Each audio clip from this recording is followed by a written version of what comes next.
شیطان کو جو ابلیس کہا گیا وہ اسی بات پر کہا گیا کہ جب اس نے گستاخی کی، رب کے ساتھ حجت کرنے پہ آیا اور پھر اس نے تکبر کر دیا۔ سزا تو اس کو حجت پر نہیں ملی تھی، سزا اسے تکبر کرنے پہ ملی تھی۔ وہ اس بات پر ابلیس ہوا کہ جب اسے دھتکار دیا گیا، راندہ درگاہ کر دیا گیا، تو رب کی رحمت سے مایوس ہوا اور اس نے رب سے معافی نہیں مانگی، اس کے حضور توبہ نہیں کی کہ یا باری تعالیٰ مجھ سے غلطی ہو گئی تو مجھے معاف فرما دے۔ لیکن عجیب چیز ہے، اس دھتکارے جانے کے بعد بھی اس نے رب سے ایک دعا کر ڈالی اور قیامت تک کی مہلت لے لی، یا اللہ مجھے قیامت تک کی زندگی عطا کر دے۔ اور کیا یہ شان کریمی ہے رب تعالیٰ کی کہ جسے اس نے راندہ درگاہ کیا اسی لمحے اس نے دعا کی کہ مجھے قیامت تک کی مہلت دے دے، اس نے دعا قبول کر لی۔ ایک بڑا عجیب سا نقطہ ہے۔ تو دعائیں تو رب نے شیطان کی بھی قبول کر لیں، تو اپنے بندوں کی کیوں نہیں قبول کرے گا؟ فرق صرف یہ ہے مجھ میں اور ایک نیک انسان میں کہ نیک انسان کی زندگی اپنی عمر پر رہتی ہے کہ میری عمر جو گزری آج تک اس میں رب تعالیٰ نے میرے ساتھ کیا کیا سلوک کیا۔ تو وہ یہ دیکھتا ہے کہ اس کی زندگی کے اندر بہت کم چیزیں ایسی ہیں جو اسے مانگے سے ملی ہوں، تو جو رب اتنا مہربان ہے کہ بن مانگے سب کچھ عطا کرتا رہا ہے، اس نیک آدمی کا یہ یقین ہوتا ہے کہ اگر میں اس سے کچھ مانگوں گا تو وہ یقیناً مجھے عطا فرما دے گا۔ تو اس یقین کے ساتھ رب کے حضور دعا کرتا ہے کہ یا باری تعالیٰ تیرا یہ بندہ میرے پاس آیا ہے، اس نے میرے اوپر یقین کیا ہے کہ میں تیرے حضور دعا کروں تو قبول فرما لے گا۔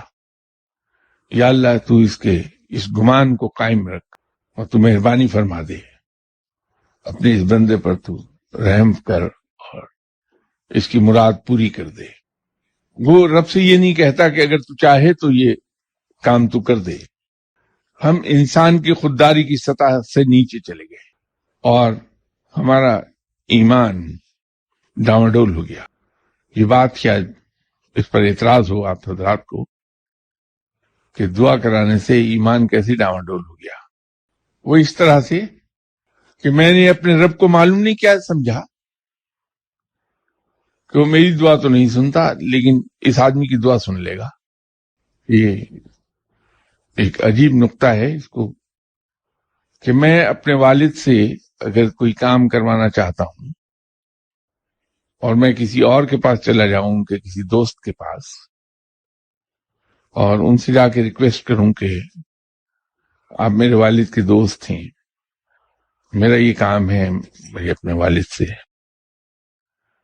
تو آپ ذرا ان کے پاس جا کے کہہ دیجئے کہ وہ میرا یہ کام کر دیں، تو یہ کس چیز کو ظاہر کرے گی یہ بات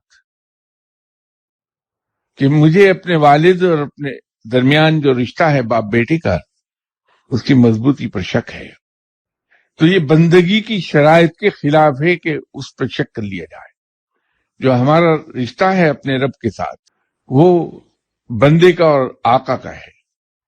یہ اور بات ہے کہ ہمارا رب تو آقا کی تمام شرائط پر نہ صرف پورا اترتا ہے بلکہ بیونڈ کال آف ڈیوٹی جو کہتے ہیں انگریزی میں، وہ آقا ہونے کا حق اس حق سے کہیں زیادہ ادا کرتا ہے۔